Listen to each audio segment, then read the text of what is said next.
মঙ্গলবার ২০ আগস্ট নাটোরের বড়াই গ্রামে বনপাড়া বাজারে বাংলাদেশ স্বেচ্ছাসেবক দলের প্রতিষ্ঠা বার্ষিকী উদযাপিত। উক্ত অনুষ্ঠানে প্রধান অতিথি হিসেবে উপস্থিত ছিলেন ফরহাদ আলী দেওয়ান শাহীন, যুগ্ম আহ্বায়ক নাটোর জেলা বিএনপি। প্রধান বক্তা হিসেবে উপস্থিত ছিলেন আসাদুজ্জামান আসাদ, সভাপতি নাটোর জেলা স্বেচ্ছাসেবক দল। উক্ত অনুষ্ঠানে প্রধান অতিথি হিসেবে উপস্থিত ছিলেন ফরহাদ আলী দেওয়ান শাহীন, যুগ্ম আহ্বায়ক নাটোর জেলা বিএনপি।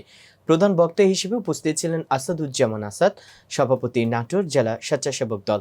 অনুষ্ঠানে বিশেষ অতিথি ছিলেন অ্যাডভোকেট আব্দুল কাদের মিয়া, আহ্বায়ক বড়াইগ্রাম উপজেলা বিএনপি, অধ্যাপক এম এ লুৎফর রহমান, আহ্বায়ক বনপাড়া পৌর বিএনপি, এভিএম ইকবাল হোসেন রাজু, যুগ্ম আহ্বায়ক বনপাড়া পৌর বিএনপি সহ স্থানীয় নেতাগণ উপস্থিত ছিলেন।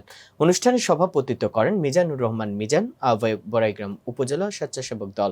সঞ্চালনায় ছিলেন শাহানুর খলিফা শাহীন, সদস্য সচিব বড়াইগ্রাম উপজেলা স্বেচ্ছাসেবক দল, মাহমুদুল হাসান মেমন, সদস্য সচিব বনপাড়া পৌর স্বেচ্ছাসেবক দল, নূর আলম, যুগ্ম আহ্বায়ক বনপাড়া পৌর স্বেচ্ছাসেবক দল।